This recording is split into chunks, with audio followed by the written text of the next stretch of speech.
بسم اللہ الرحمن الرحیم۔ محترم ناظرین و سامعین، ناموس رسالت ایک ایسا اہم اور سنگین مسئلہ ہے جس پر امارت اسلام قائم ہے۔ آپ قرآن عظیم کا اگر مطالعہ کریں، رب سبحانہ و تعالیٰ کا طریقہ اور اس کی سنت کا ملاحظہ کریں تو آپ کو معلوم ہوگا دربار خدا میں ناموس مصطفیٰ کی کیا حیثیت ہے۔ ایک ہے مطلقاً ناموس انبیاء اور ایک ہے ناموس حبیب خدا۔ قرآن پڑھیے، قرآن میں اللہ سبحانہ و تعالیٰ نے جناب نوح علی نبینا وعلیہ الصلوۃ والسلام کی قوم کا ذکر کیا۔ نوح جنہیں آدم ثانی کہا جاتا ہے۔ طوفان نوح کے بعد جناب نوح سے آدم کی اولاد پھلی اور پھیلی۔ جناب نوح کو جناب نوح کی قوم نے، قرآن اعلان کر رہا ہے، قوم نے کہا انا لنراک فی ضلال مبین۔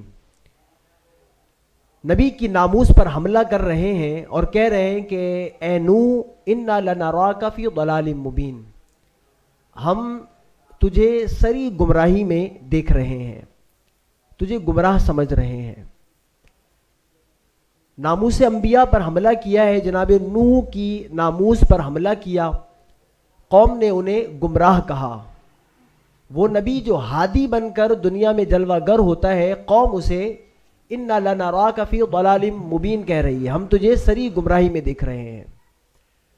رب کے محبوب ہیں، رب کے نبی ہیں، لیکن رب سبحانہ و تعالیٰ نے جناب نوح علی نبینا وعلیہ الصلوۃ والسلام کا اس مقام پر دفاع نہ فرمایا۔ جناب نوح نے خود قوم کو جواب دیا، فرمایا یا قوم لیس بی ضلالہ ولکنی رسول من رب العالمین، تم مجھے کہہ رہے ہو میں گمراہ ہوں، لیس بی ضلالہ، میرے ساتھ گمراہی نہیں، میں گمراہ نہیں، میں جہانوں کے رب کا رسول ہوں۔ یوں ہی جناب ہود علیہ السلام کو ان کی قوم نے کہا انا لنراک فی سفاہہ۔ جناب ہود کو کہہ رہی ہے قوم کہ ہم آپ کو بے وقوف سمجھتے ہیں، احمق سمجھتے ہیں، نعوذ باللہ من ذالک۔ اپنے نبی کی توہین کر رہے ہیں، ان کی ناموس پر حملہ کر رہے ہیں۔ رب سبحانہ و تعالیٰ نے یہاں پر بھی جناب نوح علی نبینا وعلیہ الصلوۃ والسلام جیسا معاملہ فرمایا، خود جواب نہ دیا۔ جناب ہود نے خود فرمایا کہ یا قوم لیس بی سفاہہ ولکنی رسول من رب العالمین، میں بے وقوف نہیں، احمق نہیں، میں جہانوں کے رب کا رسول ہوں۔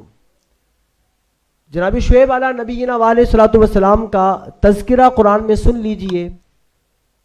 ان کی قوم نے بھی جناب شعیب علیہ نبینا علیہ الصلوۃ والسلام کو اسی طرح کے جملوں سے مخاطب کیا، ان کی توہین کی، تذلیل کی۔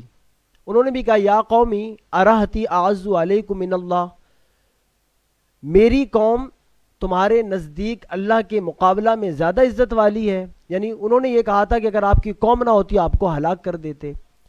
تو الغرض قرآن عظیم اگر آپ پڑھیں گے، اللہ کے جلیل القدر نبیوں کو، رسولوں کو نشانہ بنایا گیا، ان پر تانہ زنی کی گئی، جملے کسے گئے، لیکن ان جلیل القدر انبیاء نے اپنا دفاع خود کیا، اپنی ناموس کی حفاظت خود فرمائی۔ لیکن جب میرے اور آپ کے آقا دو عالم کے داتا صلی اللہ تعالی علیہ وآلہ وسلم کی ناموس کی باری آتی ہے، جیسے جناب نوح نبی ہیں، جناب صالح نبی ہیں، جناب شعیب نبی ہیں، جناب ہود نبی ہیں، نفس نبوت میں میرے نبی صلی اللہ علیہ وسلم بھی نبی ہیں، وہ بھی اللہ کے برگزیدہ بندے ہیں، یہ بھی اللہ کے برگزیدہ بندے ہیں۔ ان کی ناموس کی بات آتی ہے، رب سبحانہ و تعالیٰ دفاع نہیں فرماتا، نبی اپنی ناموس کی حفاظت خود فرماتے ہیں۔ لیکن حضور نبی الانبیاء ہیں، حضور سید الانبیاء ہیں، حضور امام الانبیاء ہیں، حضور محبوب خدا ہیں. جب محبوب خدا کی شان میں کوئی نازیبا کلمہ کہتا ہے، کوئی جملہ کہتا ہے، اب رب سبحانہ و تعالیٰ کی غیرت یہ گوارا نہیں کرتی کہ میرے محبوب پر کوئی جملہ کسے، کوئی بات کہے. رب سبحانہ و تعالیٰ محبوب کو مخاطب نہیں کرتا کہ محبوب گزشتہ انبیاء کی طرح آپ بھی اپنی ناموس کی حفاظت کریں، آپ بھی اپنا دفاع خود کریں. نہیں، قرآن پڑھیے. کفار مکہ نے میرے اور آپ کے آقا صلی اللہ علیہ وسلم کو مجنون کہا، آپ کے لیے کہا کہ آپ پر جنون طاری ہو گیا ہے.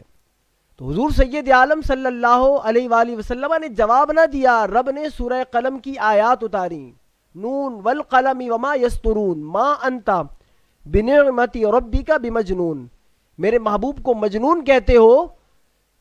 ما انت بنعمت ربک، آپ کے رب کی نعمت کی قسم آپ مجنون نہیں ہیں.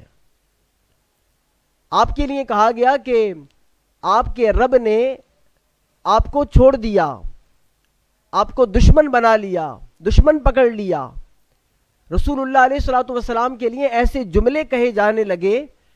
اب بھی رب سبحانہ و تعالی نے رسول اللہ علیہ الصلوۃ والسلام کو حکم نہ دیا کہ آپ خود اپنا دفاع کریں، اپنی ناموس کی حفاظت کریں.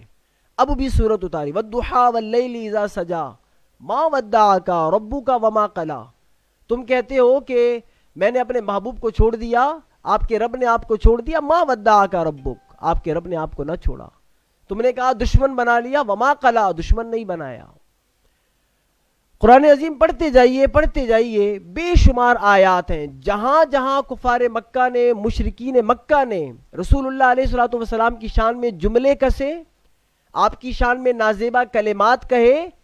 رب نے صرف جواب نہ دیا. قرآن عظیم کا اگر اسلوب پڑھیں آپ، میں نے صرف 2 آیاتیں بطور مثال پیش کی.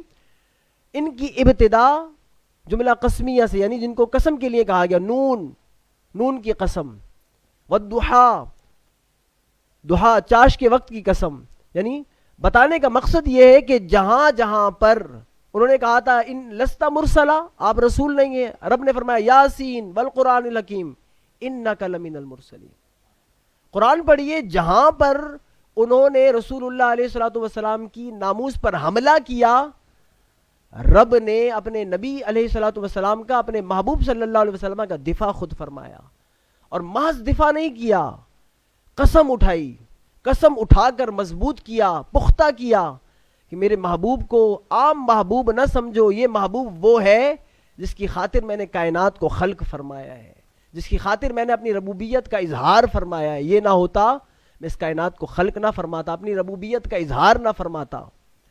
تو محترم حاضرین و سامعین، ناموس رسالت وہ حساس مسئلہ ہے. آپ نہیں بولیں گے، آپ اپنی زبان نہیں ہلائیں گے، رب کو آپ کی زبان کے ہلانے کی، آپ کے قدموں کے چلنے کی، آپ کے ہاتھ کی حرکت کی حاجت نہیں.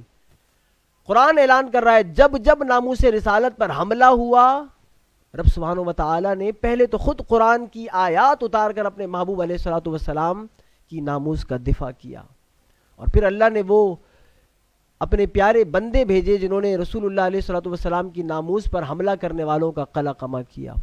تو محترم حاضرین و سامعین، جب کبھی بھی رسول اللہ علیہ الصلوۃ والسلام کی شان میں گستاخی کی جاتی ہے، یہ تو آپ سنتے ہیں، میرے امام کا شعر ہے، مٹ گئے مٹ جائیں گے، مٹتے ہیں مٹ گئے مٹ جائیں گے آدھا تیرے، نہ مٹا ہے نہ مٹے گا کبھی چرچا تیرا. وآخر دعوانا الحمدللہ رب العالمین.